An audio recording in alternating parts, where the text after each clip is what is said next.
Alright, so today we're going to be learning about the Mughal Empire and their emperors, and what they did during their reign. Hold up, I need a tie. There we go.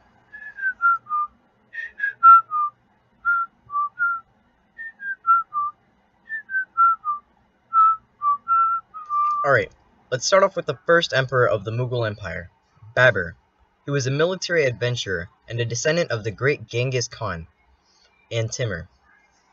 He was born February 15th, 1483, in the Arlad tribe of Mongol origin. In 1484, when he was 11 years old, Babur's father Hey, dude, died. look at my bird. I don't care about your bird. Psst. Why me? After his father died, he ascended and took his father's throne. However, in secret, his uncles and cousins plotted to replace him. As he ruled, he began to follow in his father's footsteps, and worked on trying to conquer the city of Samarkand. In 1497, he finally succeeded in sieging the city, but rebellions and constant conflicts caused him to lose control over the city. Later, in 1501, he laid siege to Samarkand, round 2, and was defeated by his most formidable rival, Muhammad Shaybani, Khan of the Uzbeks. After his attempt at conquering Samarkand, he attempted to reclaim Fergana, but faced failure again. Luckily, he escaped with his life, and took refuge with Hall tribes, living in exile as he recovered. Over the following years, he built a small army, and in 1504, he and his army successfully sieged and conquered Kabul. In 1526, Babur and his army were confronted, in Panipat, by Ibrahim Lodi's army. In the battle, Babur and his men were outnumbered. However, Babur whipped out the tactic of Tulgama, and encircled Lodi's army, forcing them to endure direct artillery fire. Babur's army also utilized gunpowder firearms, and artillery, and TNT, which Lodi's army lacked, forcing him into a more vulnerable state. Babur's victory over Lodi allowed for the foundation of the Mughal Empire. The Mughal Empire had many distinguishing features from other empires, among them being that he was exceptionally religiously tolerant, and held deep interest in literature, art, music, and gardening, and he pursued them at times of relative peace. Sadly, Babur passed, and his son, Humayun, took over the empire. He fought to maintain it, but was forced to seek refuge in Persia. There he bided his time until his rival died, and was able to return to his empire. Shortly after his return, however, he died. Alright, ladies and gentlemen, let's get ready to rumble! Put your hands together for Akbar. After the death of Jahangir, Shah, with the help of Asaf Khan, became emperor. Shah's reign was notable for successes against the Deccan states. Shah had a passion for building. At his capital, Agra, he built two incredible mosques, the Mati Masjid, Pearl Mosque, and the Jami Masjid, Great Mosque, as well as the Taj Mahal. The Taj Mahal is the masterpiece of his reign, and was built in honor of his favorite three queens, Mumtaz Mahal, mother of Aurangzeb. Shah's reign was also a period of great literal activity, and the arts of painting and calligraphy were popular.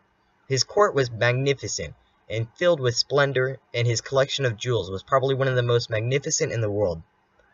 His expeditions against the Balkh and Pakistan, and his attempts to recover Kandahar, brought the empire to the verge of bankruptcy. In 1657, Shah fell in, causing a struggle for succession between his four sons, Dara Shikoh, Murad Bakhsh, Shah Shua, and Aurangzeb. On to our next great and glorious emperor, Aurangzeb. Aurangzeb reigned from 1659 to 1707. He was the sixth and widely considered the last effective Mughal emperor. Aurangzeb was born on November 3, 1618, in Dahod, Gujarat. In June 1626, after an unsuccessful rebellion by his father, Aurangzeb and his brother Dara Shikoh were kept as hostages under their grandparents' Lahore court. When Shah Jahan became the Mughal emperor, Aurangzeb returned to live with his parents at Agra Fort, where Aurangzeb received his formal education in Arabic and Persian. Aurangzeb led the victorious Bundala War, became viceroy of the Deccan in 1636, and then succeeded Shah Jahan as the Mughal emperor after the War of Succession. As emperor, Aurangzeb banned the drinking of alcohol, gambling, castration, servitude, eunuchs, music, nautch, and narcotics in the Mughal Empire. He also ordered subadars to punish Muslims who dressed like non-Muslims.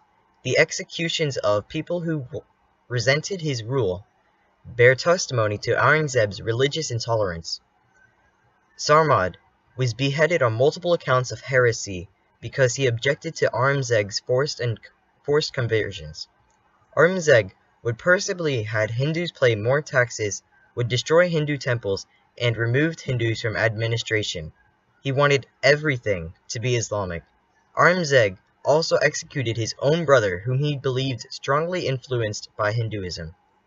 But some say he did it for political reasons. So, yeah, Aurangzeb wasn't religiously tolerant whatsoever.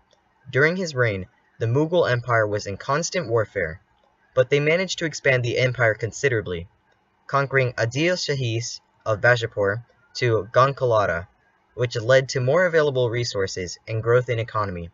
Aurangzeb wasn't the nicest emperor, but I think anyone can agree that his reign was incredibly beneficial to the Mughal Empire. And now, a statement from a citizen of the Mughal Empire during Aurangzeb's reign. I'm not actually Islamic, but I must dress like a Muslim because Aurangzeb's laws against non-Muslims are crazy.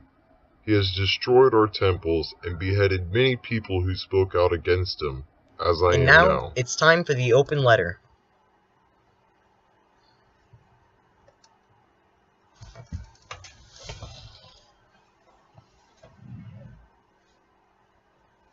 Oh look, it's a tea bag.